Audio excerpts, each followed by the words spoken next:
Hi friends, പുതിയൊരു വീഡിയോയിലേക്ക് എല്ലാവർക്കും സ്വാഗതം. ഇന്ന് ഞാൻ വൈകുന്നേരത്തെ കുറച്ച് വിശേഷങ്ങളാട്ടോ നിങ്ങളുമായിട്ട് ഷെയർ ചെയ്യുന്നത്. അപ്പം ഉച്ചയ്ക്കത്തെ ഊണൊക്കെ കഴിഞ്ഞതിന് ശേഷം കുറച്ച് പാത്രങ്ങളൊക്കെ ഉണ്ടായിരുന്നു, അതെല്ലാം കഴുകി വെച്ചിരുന്ന കേട്ടോ. അപ്പോൾ അതിൻ്റെ വെള്ളമൊക്കെ പോയതിന് ശേഷം പിന്നെ അത് ഞാൻ വൈകുന്നേരം ഇതുപോലെ ഫ്രീ ആയി കഴിയുമ്പം എല്ലാം അതിൻ്റെ സ്ഥാനത്തേക്ക് പിന്നെ തിരിച്ചെടുത്ത് വെക്കും. ശരിക്കും പറഞ്ഞിട്ടുണ്ട് ഈ ഒരു പാത്രം എനിക്ക് ഭയങ്കര യൂസ്ഫുള്ളാട്ടോ. ഈ ഒരു ബാസ്ക്കറ്റ് കുറേ നാളുകളായിട്ട് എൻ്റെ കൂടെയുള്ളതാണ് ഈ ഒരു പാത്രം.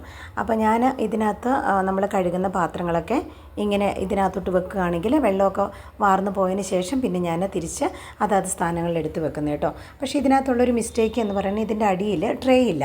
അപ്പോൾ ഞാൻ ഇതുപോലെ ഒരു തുണി ഇതുപോലെ വിരിച്ചിട്ടിട്ടാണ് അതിന് മുകളിലാണ് ഈ ഒരു ബാസ്ക്കറ്റ് വെക്കുന്നത്.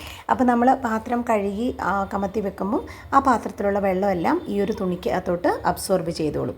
എന്നിട്ട് പിന്നെ നമ്മൾ ഇടയ്ക്കെടുത്തുന്നത് പിഴിഞ്ഞ് കളഞ്ഞാൽ മതി. അപ്പം ആ ഒരു ഡിമെറിറ്റ്സ് മാത്രമേ ഇതിനകത്തുള്ളൂ കേട്ടോ. ഇപ്പം ചെറിയ ഇതുപോലുള്ള സ്റ്റാൻഡൊക്കെ വരുന്നുണ്ട്.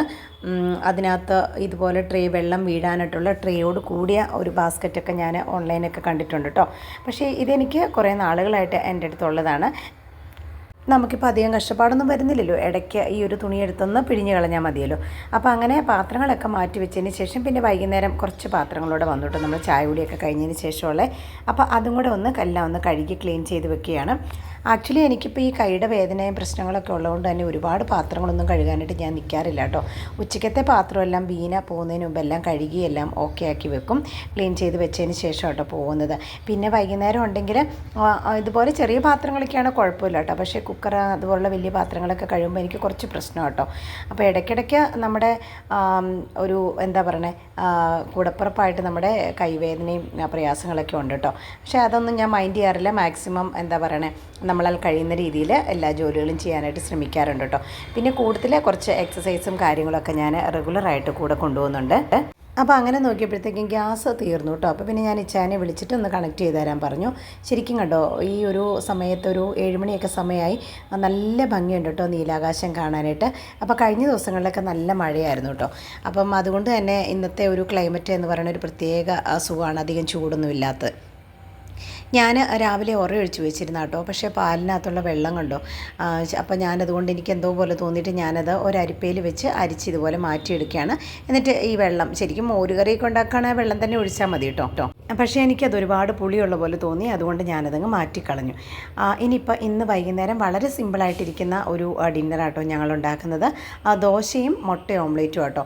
അപ്പോൾ ഇച്ചാന് ദോശ കൂടുതൽ ഇഷ്ടം കേട്ടോ. ഇഡ്ഡലിയെ കഴിഞ്ഞും കൂടുതൽ ഇഷ്ടം ദോശയാണ്. അപ്പോൾ അതുകൊണ്ട് അന്ന് ഇച്ചാൻ പറഞ്ഞാൽ പിന്നെ അത് ഉണ്ടാക്കിയാൽ മതി എന്ന് പറഞ്ഞു. അപ്പോൾ ഞാൻ മാവ് അരച്ച് വെക്കുന്ന കൂട്ടത്തിൽ കുറച്ചധികം അരച്ച് വെച്ചേക്കും. അപ്പോൾ നമ്മുടെ പണി എളുപ്പം ആയി കിട്ടുമല്ലോ. അപ്പോൾ നമുക്ക് ആവശ്യത്തിനുള്ള ഉണ്ടാക്കിയതിന് ശേഷം ബാക്കി വരുന്ന മാവെടുത്ത് ഞാൻ ഫ്രിഡ്ജിൽ വെക്കുകയാണ് ചെയ്യുന്നത്. അപ്പോൾ ഞാൻ ഓംലേറ്റ് ഉണ്ടാക്കാനായിട്ടുള്ള സവോളയും പച്ചമുളകും എല്ലാം ഇതുപോലെ കട്ട് ചെയ്ത് ചോപ്പറിനകത്തിട്ട് കൊടുത്തു കേട്ടോ. അപ്പോൾ ഷിവിച്ചാനായിട്ടോ അത് ചോപ്പ് ചെയ്ത് തരുന്നത്, കാരണം ഇത് നന്നായിട്ട് ഇതുപോലെ പ്രസ് ചെയ്തെടുക്കണം. അപ്പോൾ അത് എനിക്ക് കുറച്ച് ബുദ്ധിമുട്ടാട്ടോ. അപ്പോൾ അതുകൊണ്ട് അത് ഷിവിച്ചാൻ തന്നെ ചെയ്തു തന്നു. എന്നിട്ട് ഇനിയിപ്പം അതിനകത്തോട്ട് നമ്മൾ മുട്ട ഒടിച്ചൊഴിച്ച് അത് പൊരിച്ചെടുക്കുകയാണ് ചെയ്യുന്നത്. അപ്പം ഞങ്ങൾ രണ്ടും തന്നെ ഉള്ളതുകൊണ്ട് തന്നെ എന്തെങ്കിലും സിമ്പിളായിട്ടുള്ള ഫുഡ് ഐറ്റംസാണ് നമ്മൾ മിക്കവാറും രാത്രിയിലെ ഡിന്നറിന് നമ്മൾ ഉണ്ടാക്കിയെടുക്കുന്നത് കേട്ടോ. ചില ദിവസങ്ങളിൽ മാത്രം എന്തെങ്കിലും ഹെവി ആയിട്ടുള്ളത്, അത് ഉച്ചയ്ക്ക് എന്തെങ്കിലും സിമ്പിളായിട്ടാണ് ഉണ്ടാക്കുന്നതെങ്കിൽ മാത്രമാണ് രാത്രി നമ്മൾ പിന്നെ കുറച്ച് ഹെവി ആയിട്ട് ഉണ്ടാക്കുകയുള്ളൂ. അപ്പോൾ എന്തായാലും 2-3 മുട്ടയൊക്കെ പൊട്ടിച്ചൊഴിച്ചു. ഇനിയിപ്പോൾ അതെല്ലാം മിക്സ് ചെയ്ത് വെച്ചിട്ടുണ്ട്. നമ്മുടെ മാവ് ഞാൻ ഫ്രിഡ്ജിൽ നിന്ന് എടുത്ത് നേരത്തെ വെളിയിൽ വെച്ചിരുന്നു കേട്ടോ. അപ്പം ഞാൻ മാവ് അരച്ച് വെക്കുമ്പം ഇഡ്ഡലിക്കുള്ള ആ ഒരു പരുവത്തിനാട്ടോ ഞാൻ അരച്ച് വെക്കണേ. അപ്പോൾ അതാകുമ്പം നമുക്ക് നല്ലൊരു തിക്ക് ബാറ്ററായിട്ട് കിട്ടുമല്ലോ. പക്ഷേ ഇതുകൊണ്ട് തന്നെ കേട്ടോ ഞാൻ ദോശ ഉണ്ടാക്കുകയും ചെയ്യുന്നത്. ഇതിനകത്ത് എക്സ്ട്രാ വെള്ളമൊന്നും ചേർക്കാറില്ല കേട്ടോ. പിന്നെ ഞാൻ തവയൊക്കെ ചൂടായി വന്നപ്പോഴത്തേക്കും നമ്മുടെ പഴയ അമ്മച്ചിമാരുടെ ഒരു സ്റ്റൈലിൽ ഉള്ളിയൊക്കെ തൂത്തിട്ടാണ് ഞാൻ ഇതിനകത്ത് ഇതേക്കണേ. അതായത് ഇതിനകത്ത് പറ്റിപ്പിടിക്കാനായിട്ടൊരു ചാൻസ് ഉണ്ട്. കാരണം ആദ്യം ഉണ്ടാക്കുന്ന ദോശ ഉറപ്പായിട്ടും കുറച്ച് പിടിക്കും കേട്ടോ. കാരണം ഞാനിത് നോർമലായിട്ട് ചപ്പാത്തി ഉണ്ടാക്കുന്ന തവയാണ്. അപ്പോൾ അതുകൊണ്ട് തന്നെ നമ്മൾ ആദ്യം ഉണ്ടാക്കുന്ന ദോശ കുറച്ച് ഒന്ന് പിടിക്കും. 1-2 ഉണ്ടാക്കി കഴിഞ്ഞ് കഴിയുമ്പോൾ പിന്നെ കുഴപ്പമില്ല കേട്ടോ, പെട്ടെന്ന് വിട്ടു പോരുകയും ചെയ്യും. അപ്പോൾ ഞാൻ ദോശ ഉണ്ടാക്കുന്ന സമയത്ത് വെളിച്ചെണ്ണ കേട്ടോ തവയിൽ തൂത്ത് കൊടുക്കുന്നത്. കാരണം എനിക്ക് 1-2 പ്രാവശ്യം അബദ്ധം പറ്റി. ഞാൻ നെയ്യ് തൂത്ത് കൊടുത്ത് ഉണ്ടാക്കി കഴിഞ്ഞപ്പോൾ അതൊട്ടും വിട്ടുപോരുന്നില്ല എന്ന് എനിക്ക് മനസ്സിലായിട്ടോ. അപ്പോൾ അതിന് ശേഷം ഞാൻ നോർമൽ നമ്മുടെ വെളിച്ചെണ്ണ ഉപയോഗിച്ചിട്ടാണ് ഇതുപോലെ ദോശ ചുട്ടെടുക്കുന്നത്. അപ്പോൾ ദോശ നമുക്കുള്ള ഒരു 5-6 ഉണ്ടാക്കിയാൽ മതിയല്ലോ. അപ്പോൾ 5-6 ദോശ ഉണ്ടാക്കി എടുക്കുകയാണ്. കാരണം ഞാൻ നേരത്തെ പറഞ്ഞല്ലോ, ഇഡ്ഡലിയെ കഴിഞ്ഞും കൂടുതൽ ഇഷ്ടം ദോശയാണ്. നമുക്ക് ഓരോന്നും നിന്നുണ്ടാക്കണം എന്നുള്ളൊരു ചെറിയ കഷ്ടപ്പാട് മാത്രമേ ഉള്ളൂ. ഇവിടെ വെച്ചാൽ കൂടുതലിഷ്ടം ഇതുപോലെ ദോശ കേട്ടോ.